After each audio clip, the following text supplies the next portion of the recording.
Welcome to the Church of Obelisk. The frog has blessed us with another patch, 723D. This patch contains a bunch of general changes that are quite impactful that will reduce the XP that everyone gets.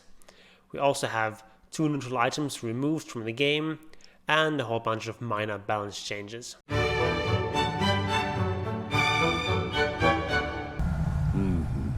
My holiness deepens. If you're interested in in-depth content on Chen and other micro-heroes, I invite you to join the fold by subscribing and clicking the bell button. Now let's get into the video. So first of all, the general changes. Passive gold income no longer increases with hero level. This means that everyone now gets the same passive gold as long as the courier is alive. Also means just slightly less gold available. And we have Tome of Knowledge, initial stock capacity reduced from 2 to 1 at 10 minutes. So just one less tome available here. This means you now have to make a decision which hero gets the tome. Also means that it's now going to be a bit weaker to run 2 greedy supports that both need levels. Hero kills XP bounty is reduced slightly, and also output experience is reduced from 18 per minute to 15 per minute. So all these changes just mean that there's less XP available on the map. Previously, the games were really fast because everyone was high levels so quickly. So the Froggish just decided to dial things down a bit, make the game a bit slower. This slowing of the game might help some of the hyper carries come back into the meta a little bit. Heroes like Terrorblade or Medusa are gonna benefit from just the game being slowed down, from everyone just needing a bit more time to get those high level spells and talents. And now onto the items. Elixir was removed. Elixir was basically like a combination of a salve and a double mango, and it was quite strong. I don't even feel like it needed to be removed. I don't think it was too overpowered or felt too bad to play against, so I'm not sure why they removed that, but in any case, I'm kind of glad that they're removing this and that they're also removing Helm of the Undying. I feel like the problem that Dota has as a game is just has a bit too much complexity. There's just so many heroes, so many items, and constantly heroes and items being added that I felt it was a good decision to start removing some of these items that they did in the last couple of years, removing items like Iron Talon and Aquila. But now they just decided to add back those items into the game and also add in another 50-60 items. 62 items being added initially. That was just, I feel like, way too many, and I'm glad that they're paring it down a little bit, and I hope they're going to remove more items in the future. We have some slight buffs here to Poman Shield and Iron Talon. These items were kind of weak compared to other tier 1 items, so it makes sense. Clumsy Net gets less ensnare but a bit more stats. I feel like Clumsy Net is a kind of a misunderstood item. People just view it primarily through the active, whereas it also gives a lot of passive stats. It gives 6 total stats now, and also gives a ton of mana regen, so this is an item that's not just good for the active, also has a really good passive stats. Then we have Nethershaw, gets a slight buff here, and Graded Firefire gets a side grade, a bit more damage, a bit less heal, so 35 damage is actually quite strong. So this is more of a right-click item now, although of course the heal is quite useful. Now you have 3 charges, you can use this heal twice and still retain this damage item, and then when you run out of slots you can just consume it, or you can pass it on to someone else who can still use that 35 damage.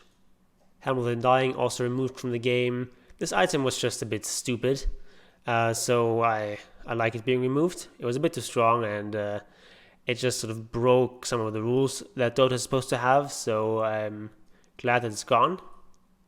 All of Destruction gets some nerfs, loses 1 ammo reduction, and no longer pays spell immunity. That is a pretty significant nerf. Enchanted Quiver was kind of weak, so it gets a little bit of a buff here. That's nice. Telescope also gets a slight buff. I feel like this item is quite valuable to have. On like a support, you can afford to keep this in one of the item slots. Illusion Escape gets a pretty significant buff, the 30-second duration now instead of 20 seconds, that's a huge deal. And 14 to Strength and Edgy instead of 10. This is quite a significant buff. Havoc Hammer now has slightly less base damage, but now deals this damage based on your strength in an AoE. So this is a buff, I would say. Flicker was an item that was very strong on particular kinds of heroes, like on a hero like a Puck or a Quap, who have these mobility spells already built into them, but they're sort of very vulnerable once they use the mobility spell. But Flicker just removes all that risk and gives you another escape in case you need it, so it was very strong on these kinds of heroes. But a lot of heroes, this item was kind of underwhelming because it just didn't provide any sort of stats, and being in such a high tier, it felt underwhelming on many heroes. So this is a nice little buff. And then Fairy Fire is basically reverted back to where it was.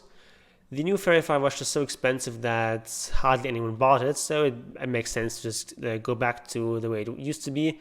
Fairy Fire was, I think, in a good place before 723, so I think it makes sense to go back to this version of the item.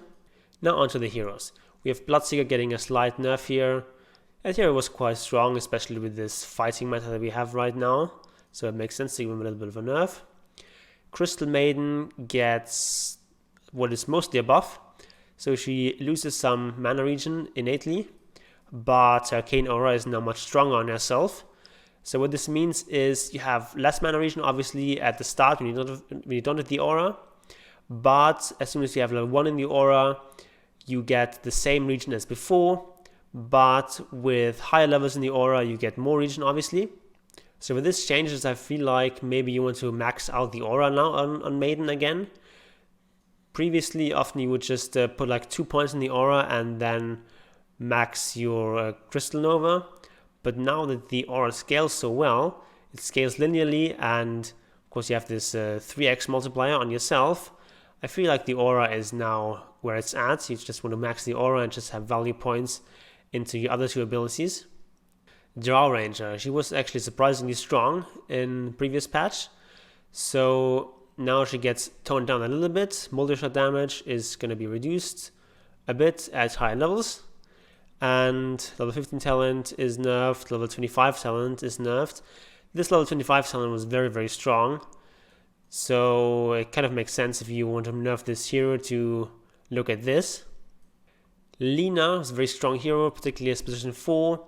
And it's not so much about the spells in the laning stage, it's more so about just her right click and her having such a long range. Lina is also actually surprisingly tanky, she has a lot of base armor. So this hero could trade really, really well in the lane, and reducing the base damage by 2 is going to tone them down a little bit, but I feel like Lina is still going to be a strong hero. OD, his new Sandy's Eclipse is very strong, so it gets a slight nerf, makes sense.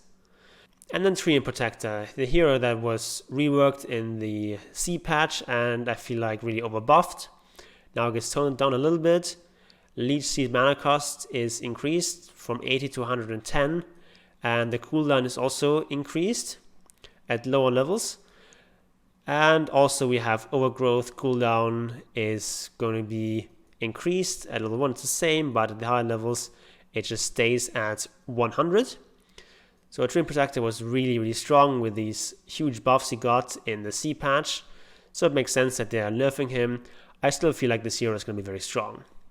So the biggest changes overall definitely these here, just means less XP available, particularly less XP available to supports. So this era of having 2 4-position heroes basically is probably coming to an end.